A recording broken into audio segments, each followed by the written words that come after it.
मध्य प्रदेश में पारित नई शराब नीति पर बीजेपी और सरकार के खिलाफ कांग्रेस। महिला कांग्रेस का कहना है बीजेपी की नीतियों के कारण मध्य प्रदेश महिला अपराध में नंबर 1।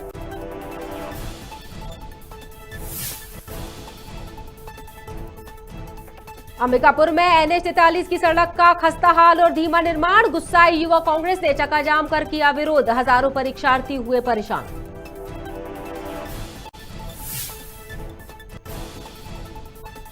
खबर भारत की खबर का हुआ बड़ा असर। बेचा गया कीमती सामान आया वापस। प्रबंधन की मिली भगत से कबाड़ की आड़ में बेचा था बेशकीमती सामान।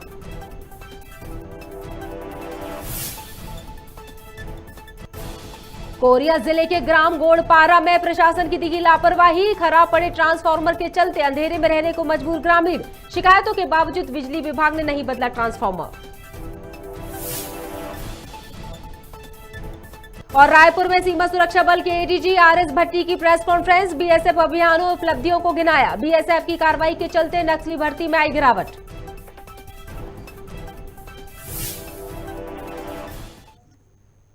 नमस्कार, आप देख रहे हैं खबर भारत। मैं हूं आपके साथ क्रांति प्रिया। बढ़ते हैं खबरों की तरफ। सबसे पहली खबर अंबिकापुर से, जहां युवा कांग्रेस के कार्यकर्ताओं ने NH 43 मार्ग पर चक्का जाम कर विरोध प्रदर्शन किया। दरअसल NH के निर्माण कार्य की धीमी गति होने की वजह से व्यापम परीक्षा के दौरान कई परीक्षार्थी जाम में फंसे रह गए, जिस वजह से परीक्षार्थी परीक्षा देने से वंचित रह गए। इसके विरोध में युवा कांग्रेस ने ठेकेदार और PWD विभाग के खिलाफ प्रदर्शन कर केंद्रीय परिवहन मंत्री नितिन गडकरी के नाम ज्ञापन सौंपा। नहीं चलेगी, नहीं चलेगी।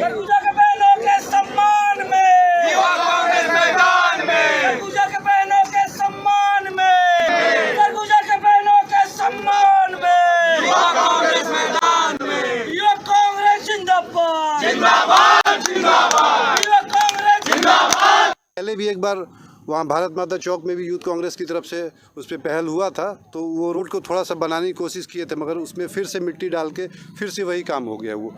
तो ये लीपा पोती का काम हर बार होता है। अभी आंदोलन करेंगे, 2 दिन के बाद फिर लीपा पोती करेंगे, फिर तीसरे दिन वही हाल हो जाता है। आज NH 43 जो सरगुजा को रायगढ़, उड़ीसा, अन्य राज्यों से जोड़ता है, यहाँ पर हम बैठे हैं चक्का जाम को लेके। ये बताना चाहूँगा NH 43 का टेंडर लगभग पिछले 6 साल से हो चुका है और इसमें काम भी हो रहा है, पर काम की गति इतनी धीरे है कि आए दिन लोगों को दुर्घटना का सामना करना पड़ता है, जाम का सामना करना पड़ता है। कई मौतें मैं बताना चाहूँगा इस सड़क पे हो चुकी हैं, और इसका जवाबदेही कौन, या ठेकेदार या NH के अधिकारी। कार्रवाई किसी पे नहीं हो रही है। तो मैं ये कहना चाहूँगा, चूँकि अभी वर्तमान में अप्रत्याशित जो वर्षा हुई है, काम तो हमारा लगभग हम शहर की तरफ हमारा प्रोसीडिंग था, आगे भी हम बढ़ गए थे, लेकिन चूँकि जो बरसात हुआ है उसके कारण से थोड़ी सी स्थिति अभी चक्का जाम जो हो रहा है वो रोड ब्लॉकेज चूँकि बढ़ रहा है उसके वजह से हुआ है। और अभी हम इसमें GSB का भी हमारा प्लानिंग था, जो कि अब बरसात के कारण थोड़ा सा डिले हुआ है। तो हमारा ये टारगेट है कि इसको हम 1 हफ्ते के अंदर, अगर मौसम साफ़ रहा 1 हफ्ते तक, तो हम इसको जल्दी इसमें GSB करके DLC करके हम PQC का भी काम जल्द स्टार्ट कर देंगे। और हम 15 फरवरी तक यहाँ हम PQC का टारगेट लेके चल रहे हैं।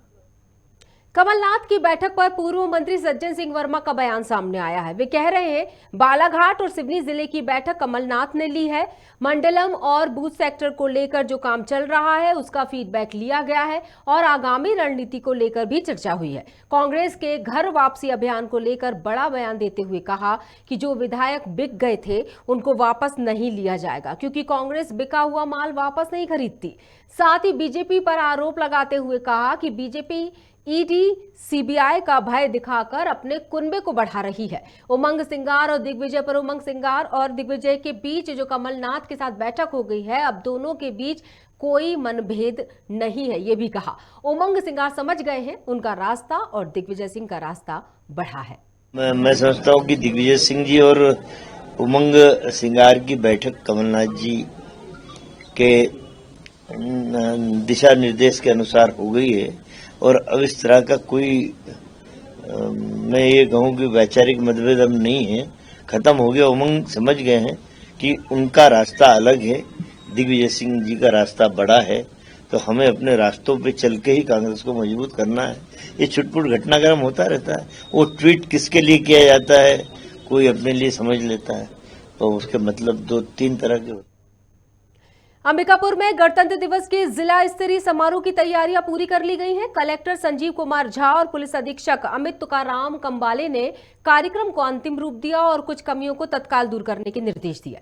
इस दौरान कलेक्टर और पुलिस अधीक्षक की मौजूदगी में real time minute to minute rehearsal की गई। वहीं कोरोना के मामलों को देखते हुए अधिकारियों ने कहा कि कोविड नियमों के पालन के साथ इस समारोह का आयोजन किया जाएगा।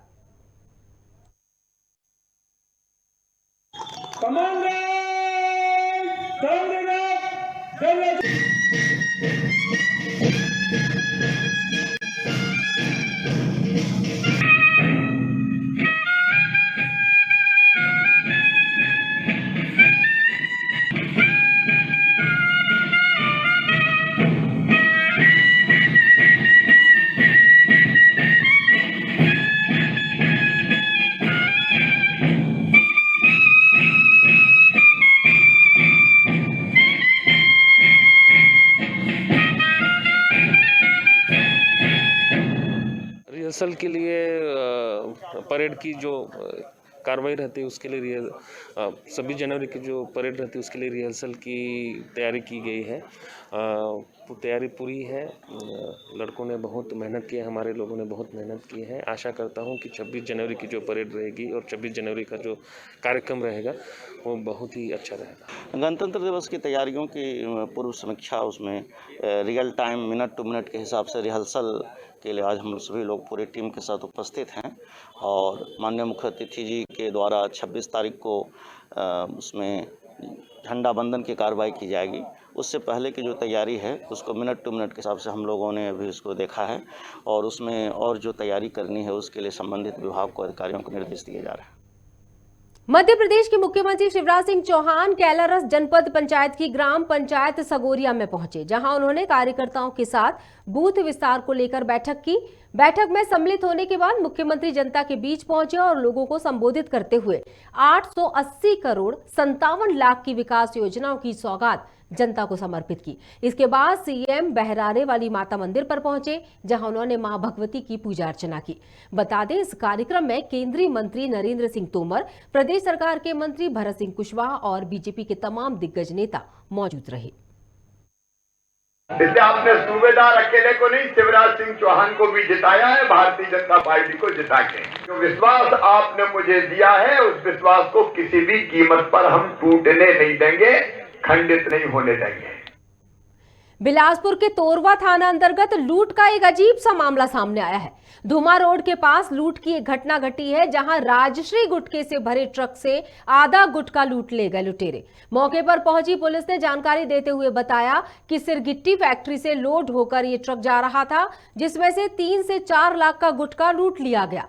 ड्राइवर की रिपोर्ट के आधार पर मामला दर्ज कर लिया गया और लुटेरों की तलाश अभी जारी है। तोरवा थाना क्षेत्र में आज सुबह जो है एक राजश्री गुटखा से भरा हुआ 407 जो है वो जा रहा था। उसको उसके सामने एक ओवरटेक करके एक कार ने उसको रोका, जिसमें सवार 3-4 अज्ञात जो व्यक्ति थे, उन्होंने उसके ड्राइवर को बंधक बनाकर अपनी गाड़ी में बैठाकर वो एक दिशा में चले गए और उसकी गाड़ी को उस स्थान से दूसरी दिशा में ले गए और वहाँ ले जा कर के उसमें जो राजश्री रखा था वो कुछ जो है दूसरी गाड़ी में अनलोड करके वो ले गए। कुछ जो है लगभग 30% जो सामान था वो और जो मूल जो गाड़ी थी वो हमको मिली है, पुलिस ने बरामद किया है। ग्वालियर में उपस्थित दोनों सब्जी मंडियों पर कार्रवाई को लेकर विरोध प्रदर्शन बढ़ता ही जा रहा है। हजीरा मंडी को नई जगह पहुंचाने के फैसले का विरोध प्रदर्शन लगातार 9 दिन से जारी है। जिला कांग्रेस के द्वारा भाजपा सरकार और ऊर्जा मंत्री के खिलाफ मोर्चा खोला गया। कांग्रेस महासचिव सुनील शर्मा ने बताया कि हजीरा मंडी का स्थानांतरण ऊर्जा मंत्री प्रद्युम्न सिंह तोमर ने सरकार को फायदा पहुंचाने के लिए किया है। जनता का शोषण करके सरकार अपनी जेब भरना चाहती है। वहीं जिलाध्यक्ष कांग्रेस देवेंद्र शर्मा ने कहा कि जनता के प्रति सरकार का ये फैसला हित में नहीं है। शिवराज सरकार के मंत्री पूंजीपतियों के इशारों पर काम कर रहे हैं। मंडी व्यवसायियों की लूट नहीं चलेगी,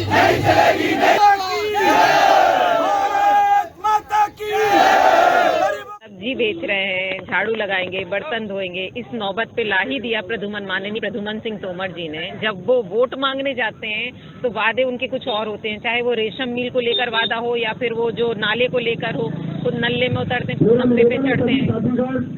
ये गरीब महिलाएं जितनी बैठी हुई है पिछले 7-8 दिन से कुछ नहीं मांग रही हैं। जो उनका चबूतरा पर छोटा सा जो स्पेस था वो मांग रही हैं, और वो ये कह रही हैं बस यहीं से उनका रोजमर्रा घर परिवार का खर्चा चलता है। वो भी उन्हें चबूतरे तोड़वा दिए और कह रहे हैं आलीशान महल बनवाएंगे यहाँ पर। ये आज की बात नहीं है, ये उनका शुरू से रहा है, और भाजपा को ये होश में लाना चाहिए कि गरीब से गरीबों ने उनको चुना है और उनको सत्ता उनको दिलाई है। उनको तो चुना ही नहीं था, चुना तो कांग्रेस पार्टी को था, उन्होंने हथिया लिया।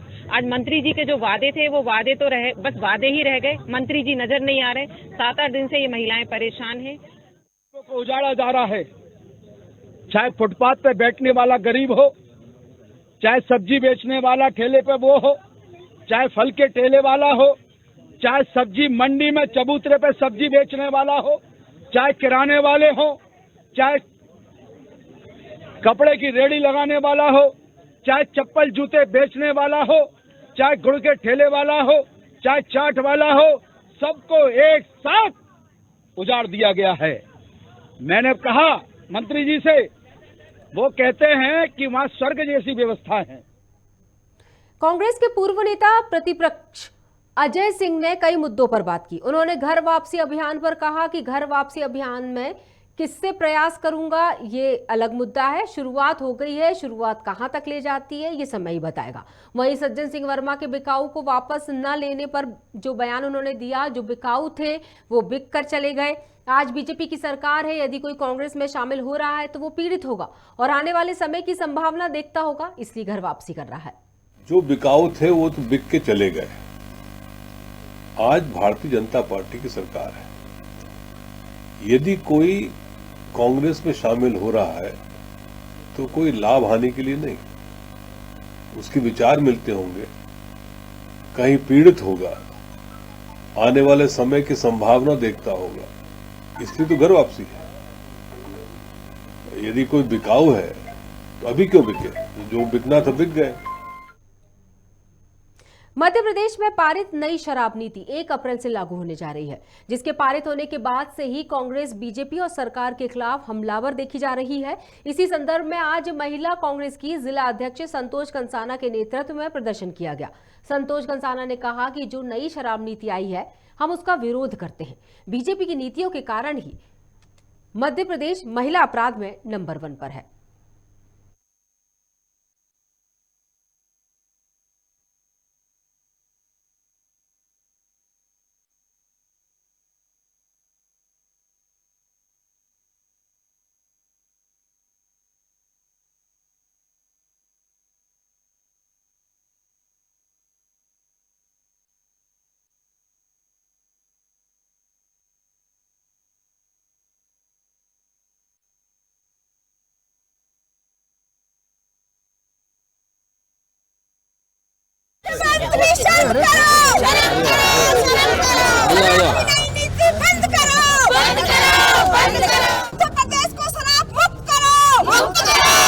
मध्य प्रदेश में जो नई शराब नीति आई है उसका मध्य प्रदेश महिला कांग्रेस पुरजोर से विरोध भी करती है, और यहाँ पे मध्य प्रदेश सरकार से कहना चाहती है कि नई शराब नीति जो आप लेके आ रहे हैं वो एक अपराध की वो है श्रेणी। क्योंकि मध्य प्रदेश में आप लोगों ने देखा है कि पहले भी शराब की जो दुकानें थी उनकी वजह से शाम के टाइम महिलाएं, बच्चे और छात्राएं निकल नहीं सकती, और जिस तरह से ये नई नीति लेकर आए हैं, स्टॉक बढ़ाने की बात कर रहे हैं और सार्वजनिक स्थलों पर दुकान खोलने की बात कर रहे हैं, चाहे मॉल हो, चाहे एयरपोर्ट हो, चाहे कहीं भी, मतलब जो ये नई लाई उसका महिला कांग्रेस पुरजोर तरीके से विरोध करती है। क्योंकि कहीं ना कहीं अगर अपराध की शाखा सबसे ज्यादा बढ़ती है, आप लोग देख रहे हैं कि मध्य प्रदेश में नशा के कारण अपराध जो आए दिन हो रहे हैं, कहीं ना कहीं महिला अत्याचार में नंबर 1 है, और आने वाले समय में अगर ये दुकानें खोली जाएंगी तो कहीं ना कहीं एक अपराध को नया जन्म मिलेगा, बच्चियां सुरक्षित नहीं रहेंगी।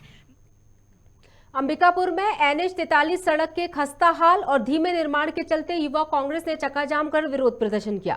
दरअसल अंबिकापुर के लुचकी घाट के पास पिछले 6 सालों से NH-43 का काम चल रहा था, जो आज तक पूरा नहीं हुआ। इसी के चलते लुचकी घाट के पास लंबा जाम लग गया और हजारों परीक्षार्थी परीक्षा देने नहीं जा सके। वहीं हजारों महिलाएं सुपरवाइजर व्यापम परीक्षा देने से भी वंचित रह गई और इसी कारण युवा कांग्रेस के नाराज कार्यकर्ताओं ने विरोध प्रदर्शन किया।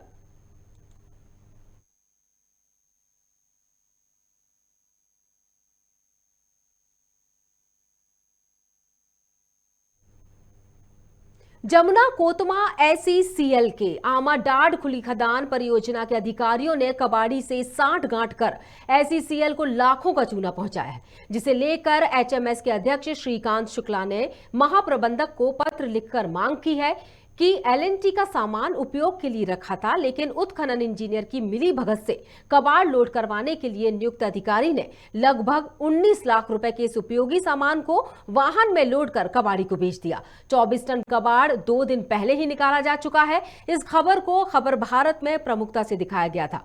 प्रबंधक के द्वारा अधिकारियों की सांठगांठ को गंभीरता से लेते हुए कीमती सामानों को तो वापस करवा लिया, लेकिन कीमती सामानों को बेचने वाले दोषी अधिकारियों पर ठोस कार्रवाई नहीं की गई है। ये एक बड़ा सवाल अभी भी है। वहाँ का जो आमाडाड OCM का उत्खनन इंजीनियर है, जिसको एक कबाड़ की जिम्मेदारी बेचने की दी होगी, जिसके संबंध में महाप्रबंधक महोदय ज्यादा बता सकते हैं, परंतु महाप्रबंधक से शिकायत करने के बाद ही वो सामान कबाड़ों को बेच दिया गया था। शिकायत करने के बाद जब CMD साहब को, DTO साहब को और महाप्रबंधक महोदय जी को इसकी शिकायत की गई, तो सामान फिर वापस आ गया, जिसका बाकायदे ट्रैक नंबर भी है, सिलेंडर पड़ा है, वहाँ आपके वीडियो में दिख भी रहा है। तो सामान तो बेच दिया गया है, लेकिन जो सामान बेचा है उसके खिलाफ ये क्या कार्रवाई कर रहे हैं, सबसे बड़ा सवाल ये है। इस तरह से तो करोड़ों रुपए का सामान अभी तक ये लोग पार कर चुके हैं। कोरिया जिले के ग्राम गोड़पारा में प्रशासन की बड़ी लापरवाही देखने को मिली, जहां गांव में 1 माह पहले से ट्रांसफार्मर खराब पड़ा हुआ है, जिसके कारण ग्रामीणों को काफी परेशानियों का सामना करना पड़ रहा है। लोग अंधेरे में रहने को मजबूर हो गए हैं। ग्रामीणों ने बताया कि बिजली विभाग से भी कई बार इसकी शिकायतें की गई, लेकिन बिजली का ट्रांसफार्मर नहीं बदला गया। हमारे मोहल्ले में 1 महीना से पहले लाइट नहीं जल रहा है, ठीक है। उसमें विद्युत मंडल को मैं लिख के दिया था, जो कि कार्रवाई उसका बोले आए दिलीप का नाम से है कोई वो मैटर, वो बोले कि नहीं हफ्ते के अंदर लग जाएगा ट्रांसफार्मर। इसके बाद मैं लिखित दिया हूँ वहाँ बिजली विभाग में, विद्युत मंडल में, जो कि आज तक ट्रांसफार्मर चेंज नहीं हुआ। नान भान में इतने दिन से ट्रांसफार्मर जला हुआ है, विद्युत विभाग वाले ध्यान नहीं देते हैं। कई बार इनको आवेदन दे चुके हैं। पानी पीने में भी दिक्कत हो रहा है, नदी के नाला का पानी पीते हैं हम लोग। बच्चे जो पढ़ते लिखते हैं उनका भी पढ़ाई लिखाई में भी ध्यान, मोबाइल चार्ज करने के लिए दूसरे पारा जाना पड़ता है मोहल्ला में। रायपुर में सीमा सुरक्षा बल के ADG RS भट्टी ने प्रेस कॉन्फ्रेंस की, जिसमें उन्होंने छत्तीसगढ़ और ओडिशा के नक्सल प्रभावित जिलों में BSF अभियानों और उपलब्धियों के बारे में बताया। उन्होंने कहा कि पिछले 1 दशक से जवानों के नक्सल ऑपरेशंस में पुलिस का सहयोग कर रहे हैं। फिलहाल छत्तीसगढ़ के कांकेर, नारायणपुर, कोंडागांव और ओडिशा के मलकानगिरी और कोरापुट में BSF जवानों को तैनाती की गई है। भट्टी ने आगे ये बात भी कही कि BSF की कार्रवाई की वजह से ही नक्सली भर्ती में काफी गिरावट आई है। उड़ीसा तथा छत्तीसगढ़ में माओवादी विरोधी अभियान में प्रतिनियुक्ति वर्ष 2009-2010 में हुआ। BSF को इस कार्य में 3 उद्देश्य दिए गए। सर्वप्रथम, राज्य पुलिस को नक्सल अभियान में सहयोग सहायता करना। दूसरा, स्थानीय नागरिकों में के मन में सुरक्षा की भावना को सुदृढ़ करें। एवं तीसरा उद्देश्य, नक्सल प्रभावित क्षेत्रों में विकास कार्यों में सहयोग करें। देश भर में गणतंत्र दिवस की तैयारियां जोरों शोरों से चल रही हैं। जजपुर में गणतंत्र दिवस की तैयारियों को भी अंतिम रूप दे दिया गया है। कार्यक्रम की अंतिम तैयारी का निरीक्षण करने के लिए कलेक्टर और पुलिस अधीक्षक पहुंचे। बता दें कि इस बार गणतंत्र दिवस कार्यक्रम का आयोजन शहर के रणजीता स्टेडियम में आयोजित किया जा रहा है, जिसकी तैयारियों का जायजा लिया और अधिकारियों को आवश्यक दिशा निर्देश भी दिए गए। इस मौके पर अपर कलेक्टर IL ठाकुर, पुलिस अधीक्षक प्रतिभा पांडे समेत पुलिस प्रशासन के अधिकारीगण उपस्थित रहे।